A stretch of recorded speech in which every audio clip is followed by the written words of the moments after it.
नमस्कार दोस्तों, मैं आदित्य एक बार फिर से आपके सामने हाजिर हूँ एक कहानी एक किस्सा लेकर। और आज की कहानी कुछ स्पेशल होने वाली है, तो इसे अंत तक जरूर सुनिएगा क्योंकि ये कहानी आपका जीवन बदल सकती है।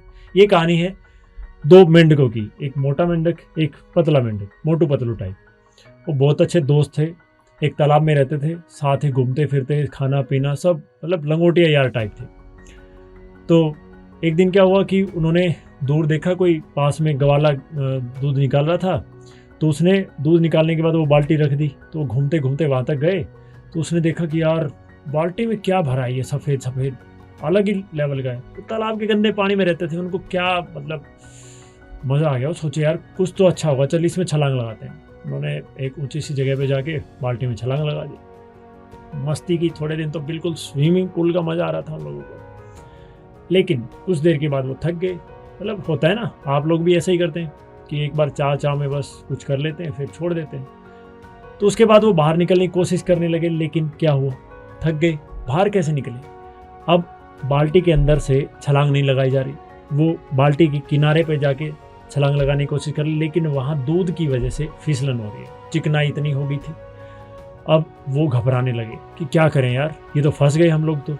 क्योंकि थोड़ी देर बाद घबराहट होना लाजमी है। जैसे कोई बंदा किसी लिफ्ट में कैद हो जाए तो बस अगर दरवाज़ा ना खुले तो एक एक सेकंड काटना मुश्किल होता, वैसा ही उनके साथ हुआ। लेकिन उन्होंने सोचा यार कोई नहीं, कोई ऑप्शन नहीं है, कोई इलाज नहीं है, हम तैरते रहेंगे। और मतलब पतले मेंढक ने कहा कि हार मत मानो, तैरते रहो क्योंकि कोई ना कोई आएगा भाई, देखेगा और हमें निकाल देगा। लेकिन क्या हुआ कि 2-3 घंटे बीत जाने के बाद भी कोई नहीं आया। अब संकट की घड़ी नज़दीक आ रही थी, डर बढ़ता जा रहा था। तो मोटे मेंढक ने तो जवाब दे दिया, भाई मेरे से और नहीं होगा, बस मेरे से और हाथ पैर नहीं मारे जाएंगे, मैं नहीं तैर सकता। तो मुझे लगता है यार हम लोग जो भी साथ में टाइम था बहुत अच्छा टाइम था, और अब हम नहीं साथ रह पाएंगे, मैं नहीं बच पाऊंगा अब। तो उसने कह के मतलब वो डूब के मर गया। उस मोटे मेंढक की मौत उस पतले मेंढक, उस जिगरी दोस्त की मौत उसके सामने हो जाती है। वो कुछ नहीं कर पाता, तड़प तड़प के वो मर जाता है डूब के। इसे देखकर वो पतला मेंढक और हाथ पैर मारता कि यार मैं भी इसकी तरह, मतलब मेरी भी जीवन लीला यहीं समाप्त हो जाए, लेकिन मैं नहीं चाहता। तो मारता रहता। थोड़ी देर बाद क्या होता है कि दूध में घी आने लग जाता है। और आपको पता भी होगा काफ़ी देर तक दूध रखने के बाद वो जमने भी लग जाता है। तो वो घी का जो इकट्ठा हो जाता है, तो घी हल्का होता है, तो मेंढक उसके ऊपर इकट्ठा हो जाता है, तो बैठ जाता है, तो एक स्पोर्ट मिल जाता है। फिर वो छलांग लगा के बाल्टी से बाहर निकलता। काफ़ी दिनों तक वो सदमे में रहा, क्योंकि एक जिगरी दोस्त को खोना बहुत भयानक होता है लाइफ में। क्योंकि एक अच्छा दोस्त बहुत सारी किताबों के बराबर होता है, आपने सुना होगा। अब बाहर आने के कुछ दिनों के बाद वो एक लेडी मेंढक से शादी कर लेता है। तो उसके बच्चे हो जाते हैं कुछ दिनों बाद। तो वो अपने बच्चों का नाम भी उस मोटे मेंढक के नाम पर ही रखता है, और उनको फिर बड़े होने के बाद कहानियाँ सुनाता है। यही जो सच्ची घटना है कि ऐसे ऐसे हुआ था कि मेरा दोस्त था एक, और वो डूब कर मर गया और उसने हार मान ली।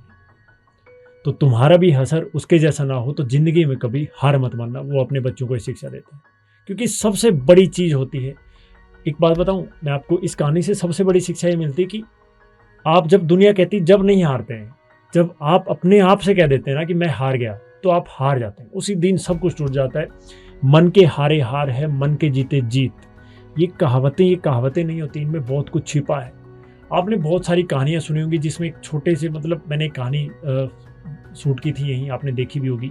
एक जंगल में कैसे मतलब 4 बच्चे जिंदा रह जाते हैं एक फ्लाइट क्रैश होने के बाद, और 40 दिन बाद मिलते हैं। 40 दिन तक जंगल में सर्वाइव करना। मैं आप लोगों को, आप वो तो बस मैक्सिमम बच्चा था उसमें, 10-12 साल का, 2 साल का भी, 6 महीने का भी था शायद। तो आप लोगों को मैं छोड़ दूं, 20-25 साल के हो गए आप, या जो भी आपकी उम्र रही हो, लेकिन आप 2 दिन में ही ये सोचेंगे कि भाई अब तो कुछ नहीं है, मरना ही है, मौत निश्चित है, कोई नहीं बता सकता। लेकिन यही है, जाखो राके साइयाँ मार सके ना कोई, हिम्मतें मत। तो आप हिम्मत करते रहिए, ज़िंदगी में कभी हार मत मानिएगा दोस्तों, कभी भी नहीं, किसी भी कंडीशन में नहीं। दुनिया चाहे कितने भी खिलाफ क्यों ना हो, एक बार दुनिया की तरफ पीठ कर तो देखिए, सारी दुनिया आपके पीछे होगी। जिसने भी इतिहास रचा है दुनिया के खिलाफ जरूर हुआ है भाई, क्योंकि होना मजबूरी है। अगर आप अपना कंफर्ट जोन तोड़ेंगे नहीं, आप अपने आप को मतलब कहते हैं कि लावे में झोंकेंगे नहीं, अपने आप को भट्टी में झोंकेंगे नहीं, मेहनत की आग में, तो तब तक आप निखरेंगे नहीं। तो जलना पड़ेगा आपको, चलना भी पड़ेगा आपको। ज़िंदगी है, बार बार नहीं मिलती दोस्तों, एक ही लाइफ है। मेहनत करिए, हार मत मानिए। आप किसी भी फील्ड में हो, रुकिए मत, थकिए मत, चलते रहिए, क्योंकि लोगों का काम है कहना, लोग तो कहेंगे कुछ। तो ऐसे ही कहानी किस्से मैं आपके लिए लेकर आता रहूँगा। फीडबैक में मुझे ज़रूर बताइएगा ये कहानी आपको कैसी लगी, इससे क्या प्रेरणा मिलती है। कमेंट जरूर करिएगा, क्योंकि आपका एक कमेंट मुझे अगली कहानी बनाने के लिए बहुत प्रेरणा देगा। थैंक यू सो मच, अपना ख्याल रखिएगा। फिर जल्दी ही मिलते हैं दोस्तों।